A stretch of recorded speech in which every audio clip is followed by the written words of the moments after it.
जय श्री राम। राधे राधे। कैसे हो आप सब? आई होप आप सब अच्छे होंगे। गंगा की कथा। हिंदू धर्म में गंगा नदी को देवी या माता के रूप में पूजा जाता है।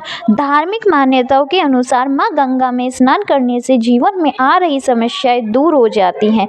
गंगा नदी के जन्म और उद्गम से जुड़ी कई कथाएं प्रचलित है। गंगा नदी को मोक्षदायिनी और जीवनदायिनी के नाम से जाना जाता है। हिंदू धर्म में भी मां गंगा का विशेष महत्व है।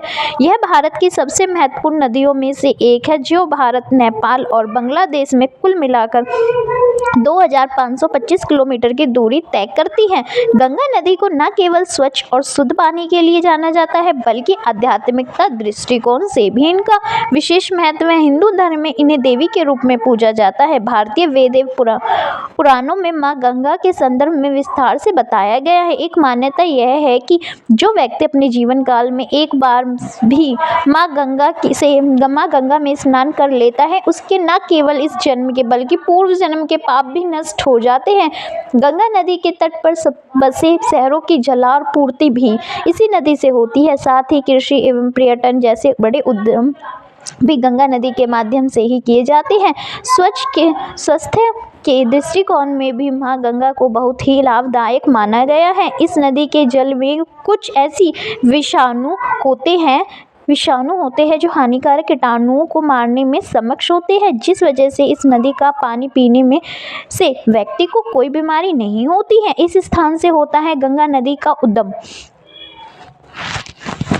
गंगा नदी का उद्गम हिमालय की गोद में बसे गढ़वाल के गोमुख स्थान के गंगोत्री ग्लेशियर से होता है। इस विशेष स्थान पर मां गंगा को समर्पित एक मंदिर भी उपस्थित है।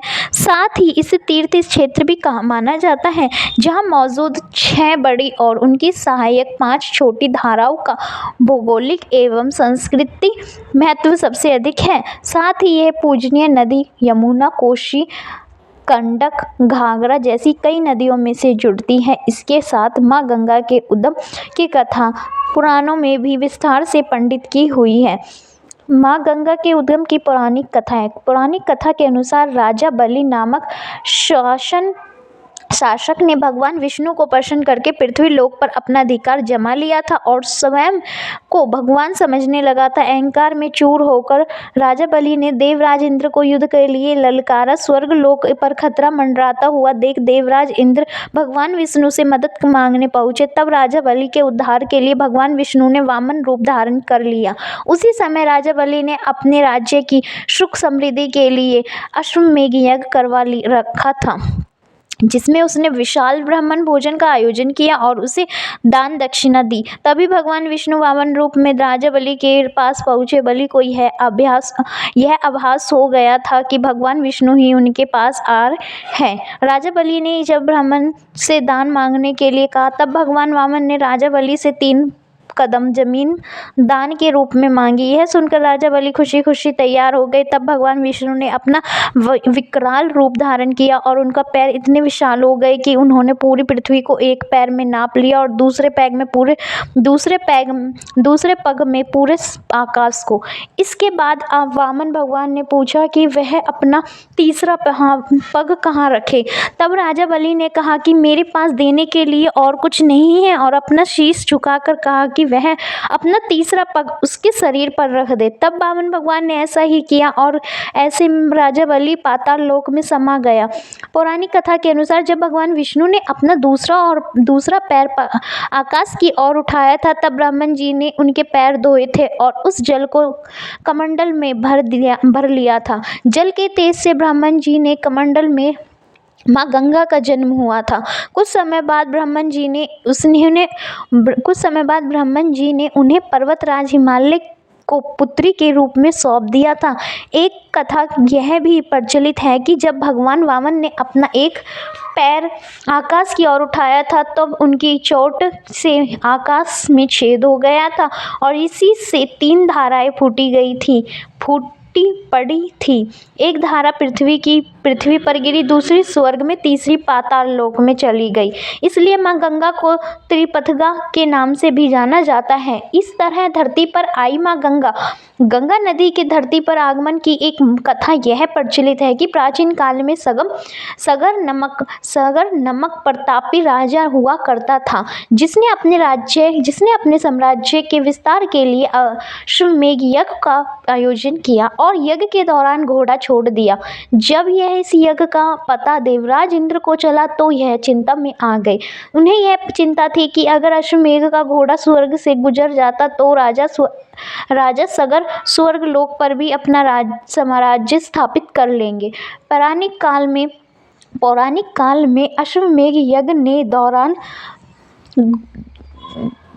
दौरान छोड़ा गया घोड़ा जिस राज्य से गुजरा था वह राज्य उस राजा का हो जाता था। इसलिए स्वर्ग लोक गंवाने के भय के कारण इंद्र ने अपना वेश बदला और राजा सगर के घोड़े को चुपचाप कपिल मुनि के आश्रम में बांध दिया। और इस दौरान कपिल मुनि घोर ध्यान मुद्रा में थे।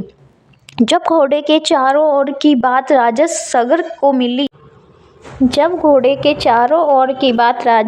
को मिली तब वह अत्यंत क्रोधित हो गए और उन्होंने आवेश में आकर अपने 8000 पुत्रों को घोड़े की खोज में भेज दिया। जब उनके पुत्रों को यह ज्ञान हुआ कि कपिल मुनि ने आश्रम में वह घोड़ा बंधा है, तब उन्होंने भांतिवश कपिल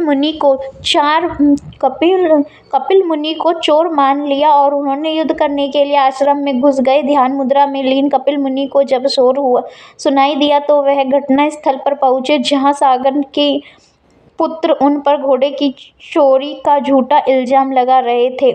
यह सुनकर देव मुनि अत्यंत क्रोधित हो गए और उन्होंने क्रोध में आकर राजा सगर के सभी पुत्रों को अग्नि में भस्म कर दिया और उनके सभी पुत्र प्रेत योनि में भटकने लगे। ऐसा इसलिए क्योंकि बिना अंतिम संस्कार किए राख में बदल जाने से पुत्रों को मुक्ति प्राप्त नहीं हो पा रही थी। राजा सगर के कुल में जन्मे राजा भगीरथ ने अपने पूर्वजों की आत्मा की शांति के लिए भगवान विष्णु की कठोर तपस्या की। तपस्या से प्रसन्न होकर जब भगवान विष्णु ने भगीरथ को दर्शन दिए तो उन्होंने वरदान मांगने के लिए कहा। भगीरथ ने पूर्वजों की आत्मा की शांति के लिए माँ गंगा को धरती पर लाने की प्रार्थना की। माँ गंगा मृत्यु लोक से आने के लिए तैयार नहीं थी, लेकिन उन्होंने एक मुक्ति सोची और यह शर्त रखी कि वह अति तीव्र वेग से धरती पर उतरेंगी और रास्ते में आने वाले सभी चीजों को बहा देंगी। गंगा की शर्त से भगवान विष्णु भी चिंता में आ गए और भोलेनाथ से इसका